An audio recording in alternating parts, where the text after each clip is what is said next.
Hi everyone, and welcome back to Season 8 of the Propcast. I'm Louisa Dickens, your host of the Propcast and co-founder of LMRE, the global PropTech recruitment and search consultancy.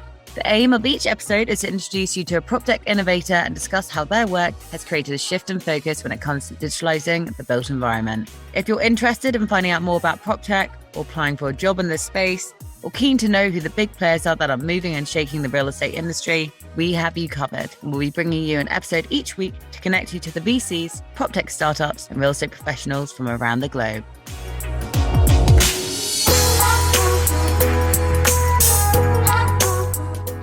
Today on the podcast, we are recording with our Australian friends, Tim and Simon, on how tech can revolutionise the construction industry.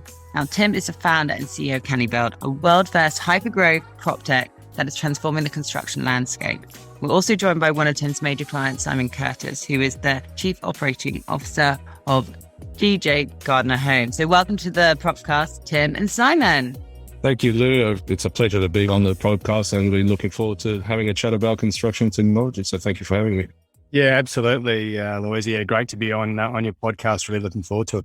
Now, today on the show, we'll obviously hear the story behind canibuild from Tim and how its product is revolutionising client design sales in the construction world. We'll also hear from Simon the true value that tech provides to Gardner Homes, as who better to hear about how a product works than the client itself. Now, tech adoption is increasing massively over time, and obviously the development of different products in the market has also been growing, especially in ConTech. Now, I did a bit of background reading the other night before this podcast, and I read that VC investment in ConTech has increased from 2 billion in 2020 to February this year, it's hit 3.5 billion, which is obviously some impressive growth. We've seen businesses like Procore, OpenSpace, Bridgit, Trimble grow at a rapid rate due to obviously increasing demand to keep costs down, make construction quicker, more efficient, obviously reduce the effect on our built environment. So it's not surprising that ConTech is one of the fastest growing verticals in PropTech. Now, Tim and Simon will also be talking us through the major trends they've both seen as they've been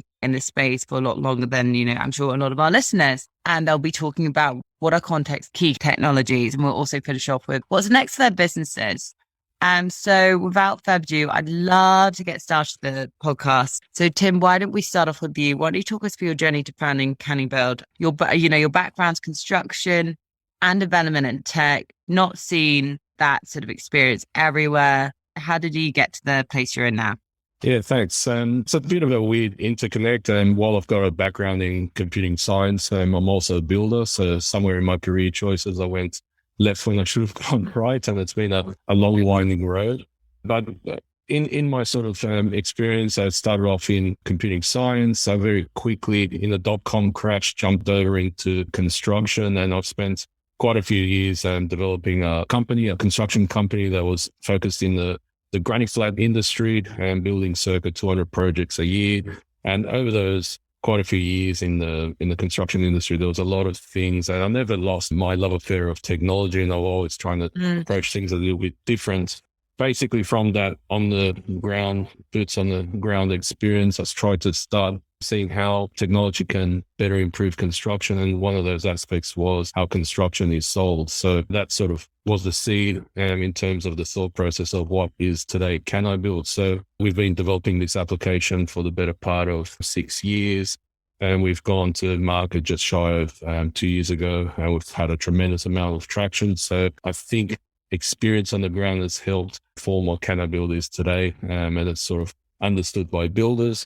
Because the way we look at it is we're construction guys that know tech rather than tech guys that know construction. And in that time of developing the application and going to market just shy of 2 years ago, we've had a tremendous amount of traction, as I said, and to include amazing clients such as Gardner and Simon, who are fortunate enough to jump on the podcast today to have a chat as well. And that journey wouldn't have been possible without co-founders such as Dee and Stella and Nug, who's been fundamental in that journey, all of which Stella is my wife, but she's a force to be reckoned with and holds a own.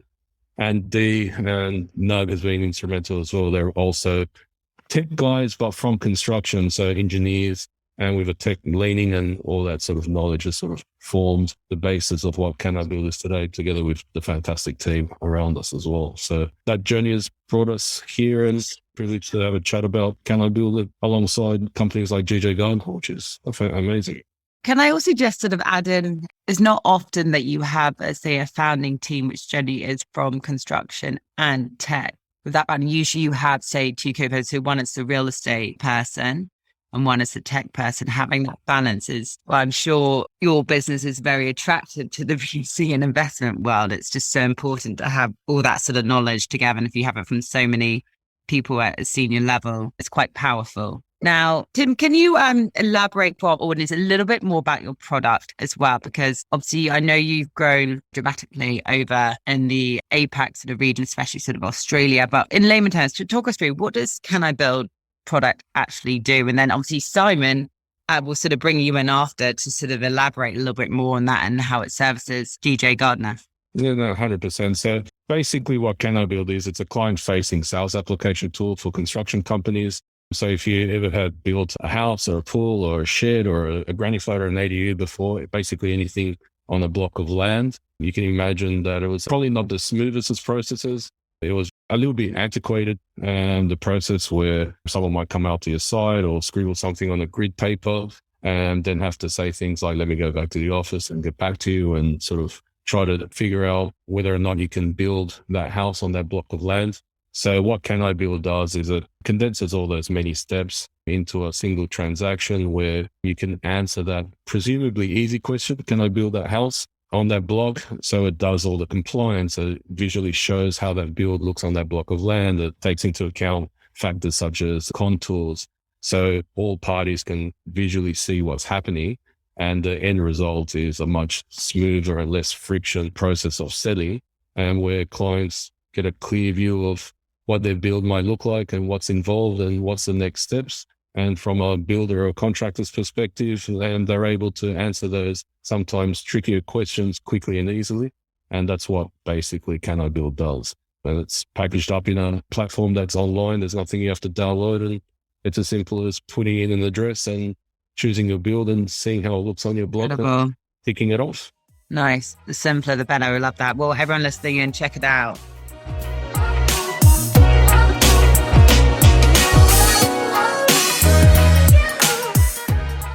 Hi, this is Vic Venkataraman from Blueprint, and we are excited to gather the leading innovators from the built environment this September 12th through 14th at the MGM Grand in Las Vegas. Don't miss seeing over 2,000 of the biggest names in real estate tech across 3 days of high-level discussion and high-value networking. Check us out at blueprintvegas.com.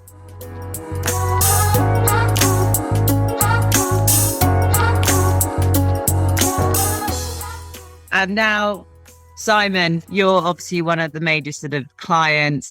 Talk the audience through a little bit more about, I guess, your role when it comes down to innovation technology and how you came across Tim's business, canibuild. Yeah, absolutely, Lou. I think for the benefit of the audience, we're a residential builder, building mainly for mum and dads.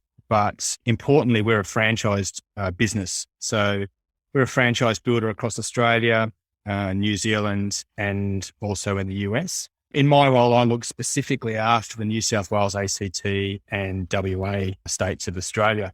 And the canibuild technology came to us from one of our salespeople who was sitting in an office in Sydney, and a customer or a client walked into the office and had in their hands a printout of an outcome of what this tech does. And subsequent to that, our office received a call that day from that new homes consultant saying, we need to look at this technology. We subsequently put a call into Tim and his business.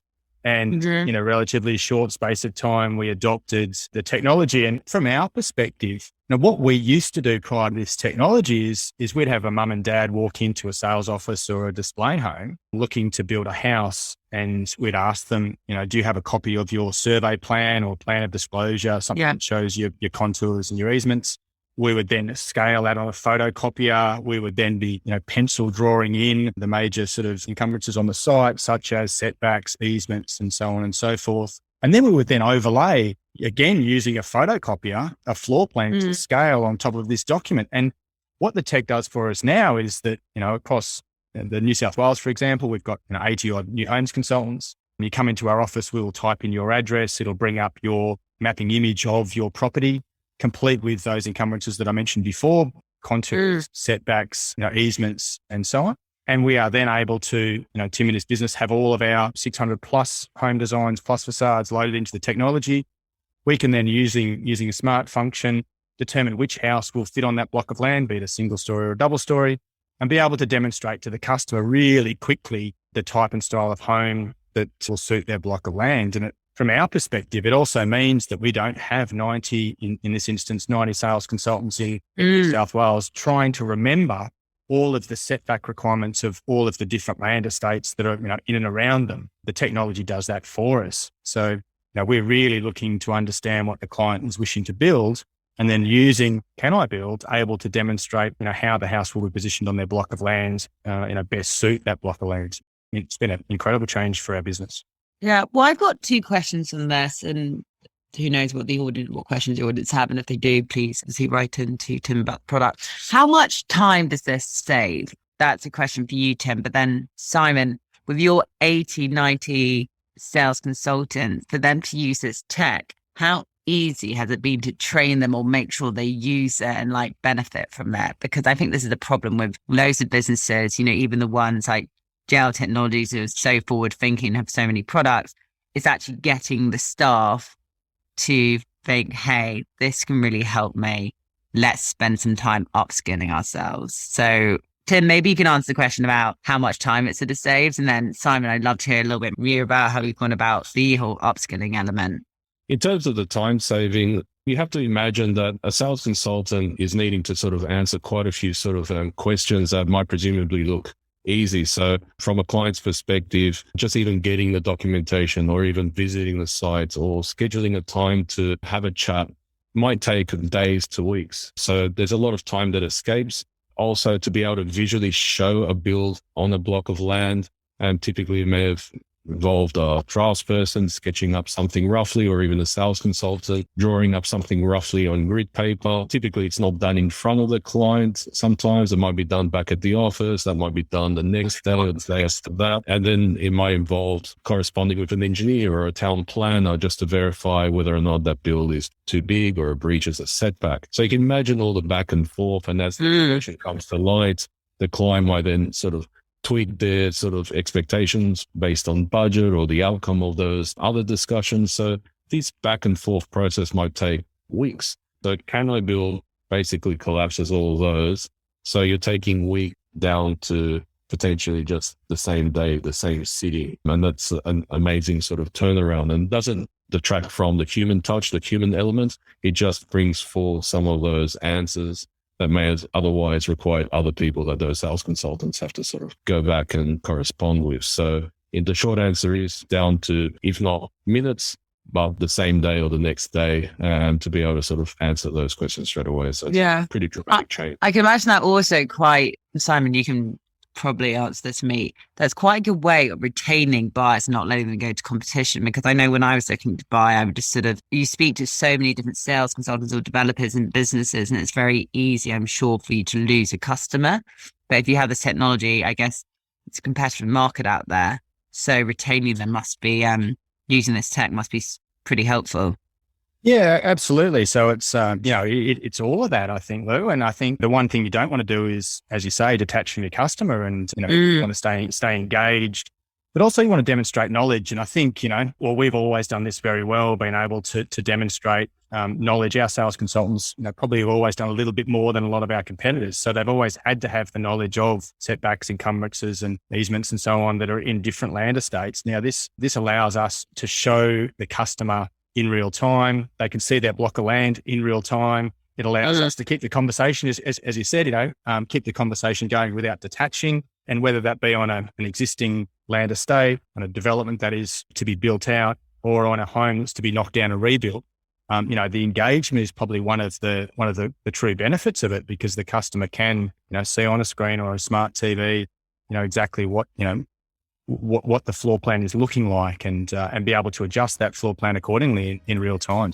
That's a real strength of the technology, that's for sure.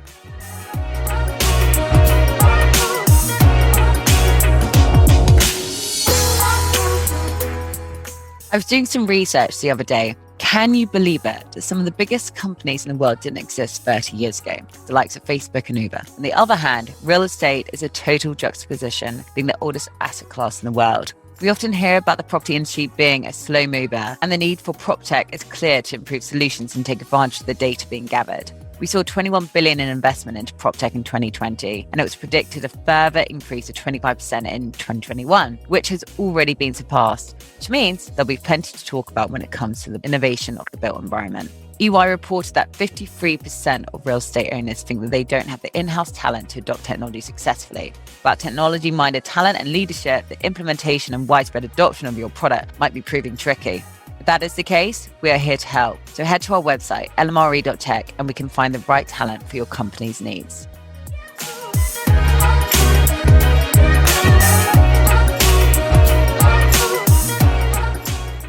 There's huge strength in technology, but to reap the benefits of it, I guess your team, your sales consultants have to be able to use it and get the most out of it. So how have we sort of gone about, I guess, the whole upskilling thing? Yes. So, can't remember the exact date, and Tim might be able to correct me, but we brought this technology in early in 2020, nicely coinciding with the lockdowns of COVID. We trained all of our team remotely. So none of this was done in person. It was all done online. And from memory, it was done in one session, and that wouldn't have been any longer than an hour for each of the offices. So incredibly quick, incredibly easy to use. And one of the beauties of it is that the house designs are preloaded into the software. So there's a brain function. And again, Tim, correct me if I'm getting your terminology wrong. There's a brain function spot on, which essentially you press and it will present to you the homes that will fit on that particular, lot width and depth, subject to those setbacks, as I said earlier on. So it simplifies it. So from a user's perspective, really simple to grasp the technology. And I remember as part of the implementation, we had a sales conference at some point. So, in the vicinity of probably 130 odd sales consultants and franchisees. And Tim presented at that conference. And I remember introducing Tim and sort of saying to the team, how's everyone enjoying working with canibuild? And there was a roar of appreciation because of how easy it was and how much it had simplified their job. So it was, the uptake was fantastic. And have you seen, I guess, an increase in sales or customers as well in the past year since using technology? In the market that we've seen for the last 18 plus months, it's been incredibly buoyant, so difficult to judge, but the technology does allow us to analyze where we're looking at customers. So every time an address is entered in by a sales consultant in order to find a block of land, in order to position a house and have a conversation with the customer, Tim and his team are able to provide us that data in the back end, which Tim and his team are able to heat map that for us so we can have a look at how the performance is. And even to your point before, Lou, we can have a look at the uptake. Is an office using or potentially not utilizing the software well enough? Does that mean that there's some coaching and some training that need to occur? Or if there are other reasons why they're not engaging in the software? So it's more, I suppose, it's difficult to tell of an uplift in sales given the buoyancy of the market that we've seen. Yeah. But certainly the feedback from the new homes consultants has been overwhelmingly positive, and that's what we're looking for. We're looking for an engaged sales team that loves the software, and more so can deliver a better product to the end consumer. And I think we're sort of ticking those boxes for sure. Yeah, that's good to hear. And this sort of ties quite nicely into the next question, Simon. When did you sort of start looking at this whole innovation or digital strategy? Was it pre or post COVID? Do you have sort of full strategy? I know most businesses sort of doing it as they sort of go along or putting one together now, especially in, I guess, the construction world, which is one of maybe the slowest movers. Maybe because it's just the slowest processes of real estate, but when you start looking at it? Yeah, so the brand itself has always operated off its own software. And a number of years ago, there was a redesign of that software at a corporate level, so a franchisor level, well above me, to move our software to a cloud-based system. So that occurred in 2019, and we transitioned from our old software into our new cloud-based software during that 2019 period. Now that encompasses all aspects that we need to run these businesses. So it's a CRM, it's a quoting and job management, construction management software. It's our scheduling software. It's an interface with our accounting model. It's an interface with Xero. Now it allows us to do all of our price book, our estimating and everything else that you would expect. So our software is all encompassing. And we tap into that, so a couple of external pieces of tech. This is one of them. And there's one other piece of tech that we tap into, which aren't specifically sales or job related. So we use canibuild, and we also use a workplace health and safety platform called HazardCo, are the two tapping programs that we use alongside our current software. And that gives us everything we need for our teams to run their businesses effectively. Amazing. Incredible how you can do all of that in-house and two other external technologies. Now, Tim, bringing you back in, obviously, have you got any partners you do with sort of tech businesses? I know lots of people are trying to, I guess, other tech businesses that have different products, or what's sort of also next for the growth and development of your product? It seems to be going pretty well to date. Yeah, we're probably one of the fastest growing prop tech companies around now. And for that is we've been singularly focused in terms of what canibuild does. So in terms of our product offering, the future holds for us to continue expanding on the features of the system to be able to better help our clients, such as GJ Gardner, serve their clients through the system itself. Now, in terms of additional product offerings, and we are releasing a 3D component to be able to showcase canibuild not just in the 2D that it does now, but also in 3D and automatically cost things such as site costs automatically, which is a world first. So that's quite exciting.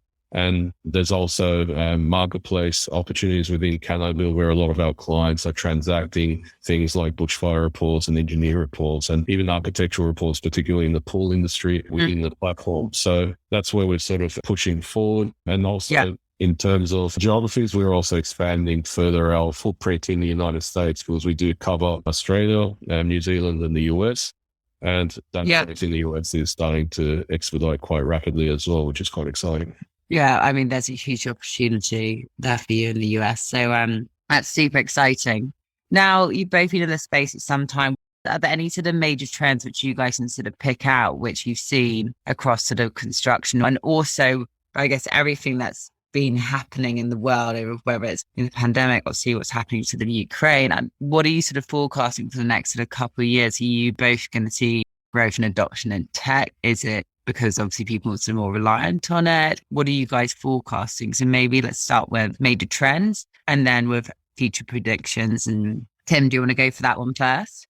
I think the major trend that's going to be occurring over the next couple of years is off the back of COVID. So what I mean by that is I believe in the last 2 years with this COVID pandemic, which has been nothing less than dreadful, but what it's done in the construction industry, it's been like a worldwide circuit breaker where a lot of builders have changed the mode of operation because they're forced to, working remotely or working via Zoom. And then they started to adopt technology in ways that they haven't prior to COVID. And I think that's not going to stop. GJ Gardner is slightly different because they've been a lot more forward thinking. They actually started adopting prior to COVID. So that's a little bit unique and probably reflective of their own innovation strategy, which is quite impressive. But I do believe the trend in the next couple of years is very much more got to do with more technology in construction, and not technology just like, we use an iPad on site or we use this and that kind of trinket. It's a much more immersive adoption of tech and how tech can change their business rather than just simply drive an efficiency here and there. So I don't think that's going to stop in the next couple of years. And that's even coupled with government initiatives as like digital twin and open data initiatives. That's going to further supercharge that data. And I think clients are just reaching a point where they're seeing construction similar to when they're buying something on Amazon, where they just want those answers quickly and they want transparency. And I think GJ is one of the guys leading that sort of pack in that respect. And I don't think that's going to change. And I think that's basically going to be a trend, a lot more tech in construction. Thank bit of positivity as well. I think there's a few reading articles, lots of people was wary on future. I definitely think obviously tech adoption will increase. I have questions though, will the amount of investment carry on to, I guess, going at sort of rate it has? I think it will in ConTech and climate tech. I'm very optimistic about that. Be interested to see what happens over the next couple of years. Now, Simon, what about you? What's some major trends you've seen in terms of futures predictions? I think probably like tech related, it's probably more so from the customer space. So the customer has a huge thirst for knowledge. They've got access to far more knowledge online than they have in the past. To think that when they walk through the front door of our display home is the first time, we get to have an interaction is obviously false. They know far more about us in some cases than we do ourselves when they walk into a sales office because of the access to tech that they have. I think bringing the customer along for the journey, I think, is part of the process. Construction, particularly when you're building residential construction for mums, dads and families, it's all in partnership. And I think we need to embrace that and understand that the customer wants to be a part of that journey. So an integration of tech to allow an interaction with the customer during, prior to, during and after construction is critical. I think, from our business, and this is sort of a personal viewpoint of mine, but we need to involve the customer. I think to have them along, sign a contract and to say to them, we'll see you at the end of the construction period by your house, where we hand you your keys, is not the right approach. So an integration and the use of an integrated platform, we have that in our software where the customer can check in on the build. But I suppose more than that, we need to be able to work with them during the build in more of a collaborative way. And I think that's the use of this tech, the use of tech through our own software is probably the solution to that for more partnership and more involvement.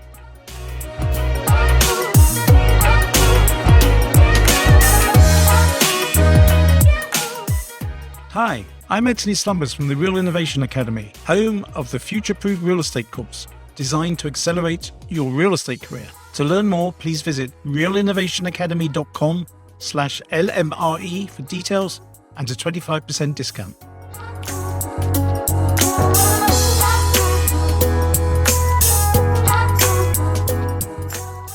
Now, guys, we've lost track of time slightly. Obviously, it's getting into the evening for you. And I think in your side of the world, you have a much better work-life balance than we do in, say, the UK or the US. You probably want to actually go out to Amsterdam, finish your day's work. But how we finish the podcast is our final part, which is the LMRE part, which is the main lesson you've learned throughout your career. The M is, please give a mention to anyone, product, service, shout out. R, what has been the most rewarding aspect of working in PropTech or ConTech? And E, what are you most excited about in terms of, say, the future? So, Tim, would you like to run us through? I can jump in there. Like in terms of lessons that I've learned throughout my career, especially for other budding startups that are thinking of getting in the construction space, I would just recommend start early, get your hands dirty, and build a business that doesn't scale. You can worry about the scaling later. I think it's more important to build those relationships with key partners. And like we have with GJs, and I wouldn't have thought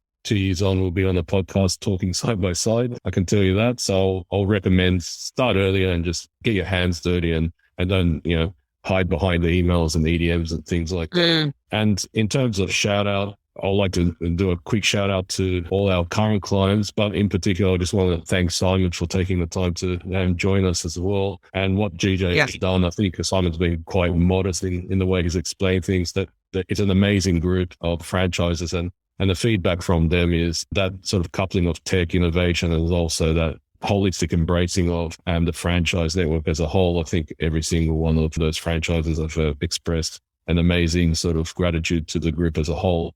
And so I just want to sort of touch on that. And in the future, I think we all just have to keep smiling and keep positive in terms of what's happening. I know there's been a lot of negativity in the news, whether it's, the disastrous situation in Ukraine, COVID, or bushfires before that in terms of Australia, or an election coming up, which is another thing in Australia. But I think we need to stay positive and keep pushing forward. So that's probably the last sentiment I want to sort of relay to your listeners. Awesome. Thank you for that, Tim. Right, Simon, finish us off. I reckon, so I've probably got two main lessons. The first is self-belief. I think, really, if you work hard, if you have faith in yourself, you can achieve what you set out to achieve, and never doubt that. Never let anyone doubt that. Strive, push forward, and you will get your goals. And probably slightly associated with that is the never stop learning piece. There is always lessons to learn. There's people around you, people you work with, things you can observe apart from further education. So just always be open to continual adjustment and learning. From a shout out perspective, a bit of mutual recognition back to Tim and his team. We love working with good people, and Tim and the team around here are just great people to work with, and we've really enjoyed it. And they've been hugely supportive to us. And they've been very open with their time, in terms of assisting us. And we really appreciate working with good people. In terms of what's been rewarding from a build perspective, there's nothing more rewarding than seeing a mum and dad and their family move into a home. And I'm a bit detached from it now that I'm not, in a business. but my heart still sings when I hear stories of people and how excited they are to move into their homes. And what I'm excited about is probably all the things I don't know about tech. I'm going to get a bit of a glimpse of things, talking to Tim and the team about what they're working on and what they're developing. We are working on currently with some land developers, virtual display villages. So a little bit more of that virtual world. And that is what I'm truly excited about, is the stuff that I just don't know, that I just get my eyes opened about every day. That's truly exciting. Yeah, you and me both. I recently, with my partner, bought some real estate in the metaverse. I don't understand what I've just bought, but I sort of overheard and just read it in the news, and Michael Beckman, doing various webinars on the metaverse. I was like, hey, that sounds like a good idea, but I don't have any idea about it. I'm curious about it. But yeah, I think the future is very unpredictable, but now I'm super excited for, I guess, what's next with all this innovation happening. But look, Simon, Tim, it's been an absolute pleasure. Simon, congratulations on all the good things canibuild is achieving, and Simon for also helping with the growth of that. It sounds like you've been an incredible client, and great to hear that a business like DJ Gardner is really focused on innovating as well and looking at technology, because I genuinely do think it's the future in the construction space. So thank you for joining us, and looking forward to catching up with you after the show. Thank you. Appreciate it. Yeah, thanks, Lou. Really enjoyed that. Thanks very much.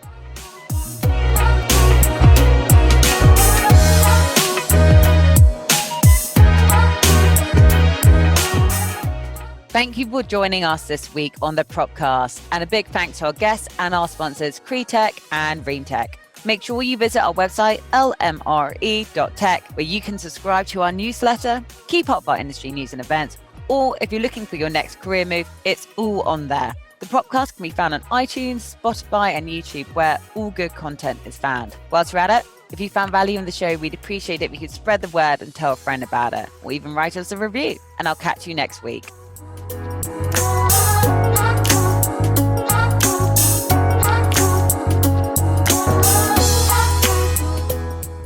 Making a high-quality podcast like this takes a lot of work.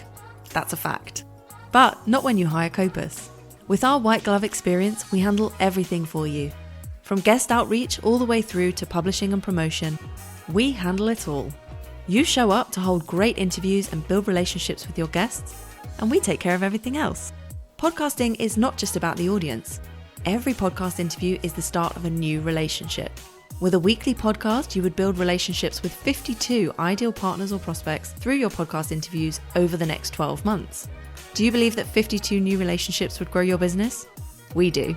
Contact Jason at Copus, Kopus.com, and let's talk.